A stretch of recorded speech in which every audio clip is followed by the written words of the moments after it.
Hi guys, நான் தான் உங்கள் டப்டியன்ஸ். இன்றைக்கி நம்ம பார்க்க போகிற டாபிக் என்ன, ஆஷ் அண்ட் கிரெனின்ஜாவோட பாண்டிங் பற்றி தான் ஃபுல்லாக பார்க்க போகிறோம். அதுக்கு முன்னாடி நம்ம போன குவிஸில் கேட்டிருந்த கொஷனுக்கு கரெக்டாக ஆன்சர் சொன்னவங்களை பற்றி பார்க்கலாம். இதுக்கு கரெக்டாக ஆன்சர் சொன்னவங்க யாருன்னு பார்த்தீங்கன்னா இங்கே ரமேஷ்ன்றவங்க தான் ஃபஸ்ட்டாக கரெக்டாக ஆன்சர் சொல்லியிருக்காங்க. அதோட ஆன்சர் என்னென்னா கிராஸு. அதுவும் இல்லாமல் ஒரு ஹானரபிள் மென்ஷன் பண்ணணுன்னு இருக்கேன். பெரிய கமெண்ட் எழுதி கரெக்ட் ஆன்சரை வந்துட்டு ஃபுல் தியரியோட சொன்னவர் மார்ஷ்மெலோ தமிழ். ஓகே, இன்னைக்கோட குவிஸு இதான். ஓகே, வாங்க வீடியோக்குள்ளே போகலாம். அதுக்கு முன்னாடி இப்போ அந்த பாண்டிங் பற்றி பார்க்கலான் இருக்கோம். இன்றைக்கோட டாபிக் என்ன, ஆஷ் அண்ட் கிரெனின்ஜாவோட பாண்டிங் பற்றி full and full bonding mega stone அதை பற்றி தான் பார்க்க போகிறோம். ஸோ நீங்கள் ஒரு போக்கிமானோட அல்டிமேட் ஃபேன் இதை பார்த்துருக்கீங்கன்னா ஃபுல் வீடியோவும் ஸ்கிப் பண்ணாமல் பாருங்கள். கண்டிப்பாக உங்களுக்கு இந்த இன்ஃபர்மேஷன்ஸ் ரொம்ப பிடிக்கும். அது இல்லாமல் எனக்கு பர்சனலாக பிடிச்சது ஆஷ் அண்ட் பீகாச்சோட கெமிஸ்ட்ரி பாண்டிங்க்கு அப்புறம் ஆஷ் அண்ட் கிரெனின்ஜா தான். ஸோ இதை பற்றி பார்க்கலாம். ஓகே, வாங்க வீடியோக்குள்ள போகலாம். அதுக்கு முன்னாடி நீங்கள் இந்த சேனல் புதுசாக வந்தீங்கன்னா மறக்காமல் சப்ஸ்கிரைப் பண்ணிடுங்க. சூப்பரான கண்டென்ட்ஸ் வந்துட்டே இருக்கும். ஓகே, வாங்க ஆரம்பிக்கலாம். இங்கே நிறைய போக்கிமான் கேம்ஸஸ்லாம் இருக்குது, ரிலீஸ் ஆனது நிறையா இருக்குது. அதெல்லாம் வச்சு தான் நம்ம இப்போ நிறைய டீட்டெயில்ஸ் கிடைக்குது. நிறைய வீடியோஸ் வந்துட்டு இந்த கேம்ஸில் ரிலீஸ் ஆகிறதுக்கு முன்னாடி தான் பண்ணியிருக்காங்க. ஸோ இதை பற்றி எல்லா கேம்ஸையும் வச்சு தான் பார்க்க போகிறோம். போக்கிமான் XYZ சீசன் 19 அதோட மெயின் பேஸ் எதுவாக இருந்துச்சுன்னு பார்த்தீங்கன்னா ஜைகாடோட புது ஃபார்ம்ஸை பற்றியும், அதுக்கப்புறம் கிரெனின்ஜாவோட புது எவல்யூஷன் ஃபார்ம்ஸ் ஆஷோட கிடச்சதை பற்றி தான் சொல்லுவாங்க. ஸோ அதுக்கப்புறம் என்னென்னு பார்த்தீங்கன்னா இந்த பாண்ட்ஸ் எல்லாமே வந்துட்டு ஆஷுக்கும் கிரெனின்ஜாக்கும் மேக்ஸ் லெவலில் நடந்துட்டுருக்கு.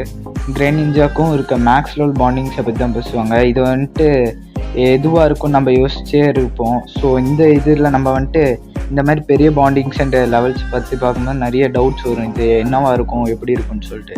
எப்படி இருக்குன்னு நமக்கு தெரியுதுன்னா மெகா எவல்யூஷன்னா மெகா ஸ்டோன் தேவை, அதுக்கு பாசிபிள் இல்லை. அது மெகா எவல்யூஷன் கிடையவே கிடையாது. ஸோ நம்ம அதை விட்டு போயிடலாம். அது பர்ஸ்ட் எவல்யூஷனாக இருக்கணும் அப்படின்னு. இந்த பர்ஸ்ட் எவல்யூஷன் என்னென்னு தெரியாதவங்களுக்கு சொல்கிறேன். சீசன் ரீபர்ஸ் சீசன் 5 அப்போ மங்கா சீரீஸில் ரிலீஸ் ஆனது தான் வந்துட்டு இது எப்படின்னா லைட்டாக அப்படியே டிரான்ஸ்ஃபர்மேஷன் பென்டனில் வர மாதிரியே இருக்கும். அது எப்படின்னா போக்கிமானும் ட்ரெயினர்ஸும் வந்துட்டு ஒன்றா சேர்ந்து ஒரே இதுவாக மாறுவாங்க. ஆனால் நீங்கள் இங்கே இப்போ பார்க்கும்போது தெரியுது அந்த மாதிரி வந்துட்டு ஆஷும் கிரெனின்ஜாவும் ஒன்றா மாறுற மாதிரி தெரியல. வெறும் கிரெனின்ஜாக்கு மட்டும்தான் பார்க்கும்போது ஆஷோட இது மாதிரி ட்ரெயினரோட எபிலிட்டி ஃபேஸ் சேஞ்சஸ் மாதிரி நடக்குது. கிரெனின்ஜாக்கு மட்டும்தான் மாறுது. ஸோ அது பர்ஸ்ட் ரெவல்யூஷன் கிடையாது. அதுவும் இல்லாமல் இந்த மங்கா எபிசோட்ஸில் வந்துட்டு எதுவுமே இது வரைக்கும் அனிமில் எடுத்ததே இல்லை. இனிமேல் அதை எடுப்பாங்களான்றதை பற்றி நமக்கும் தெரிய வரல எபிசோட்ஸில்.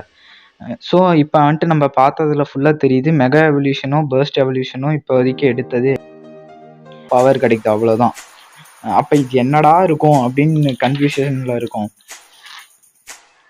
அப்போ தான் தெரிய வருது இந்த போக்கிமான் XYZல இது நடந்ததுக்கப்புறம் கொஞ்ச நாள் ஃபியூ எபிசோட்ஸ் கழிச்சு ப்ரொஃபஸர் எக்ஸ்பிளைன் பண்ணுவார். அப்படி இது ஆஷுக்கும் இதுக்கும் என்ன நடந்தது, கிரெனின்ஜாக்கும் பேட்டில் அப்போ அது என்ன நடக்குதுன்றதை பற்றி அவர் சொல்ல வருவார். அது வந்துட்டு அவர் என்னன்னு சொல்லுவார்னா அது வந்துட்டு கொலாப் பாண்ட் ஃபினாமினான்னு சொல்லுவார். அது வந்துட்டு ட்ரெயினர்ஸ்க்கு வந்துட்டு 100% கண்ட்ரோல் மேக்ஸ் கிடச்சிருமாமா. ஸோ ட்ரெயினர்ஸால் அப்படியே அதை கண்ட்ரோல் பண்ண முடியும். இது சன் அண்ட் மூனில் வந்துட்டு பார்த்தீங்கன்னா இன்ட்ரடியூஸ் பண்ணது எப்படின்னா பேட்டில் பாண்ட் எபிலிட்டின்னு சொல்லுவாங்க. ஸோ இது பேர் வந்துட்டு பாண்ட் ஃபினாமினான்னு அதில் சொன்ன மாதிரி இருக்கிறாலும் பேட்டில் பாண்ட் ஃபினாமினான் அது ரெண்டுமே வந்துட்டு சிமிலராக தான் இருக்குது. லைக் ரெண்டுமே ஒரே மாதிரி தான் இருக்குது. ஓகே கைஸ், இதோட #1 கம்ப்ளீட் ஆகுது. #2 சீக்கிரமாக வந்துடும். இந்த வீடியோ பிடிச்சிருந்துச்சுன்னா மறக்காமல் லைக் பண்ணுங்கள், ஷேர் பண்ணுங்கள், டப்டியன்ஸை சப்ஸ்கிரைப் பண்ணுங்கள். சியர்ஸ்.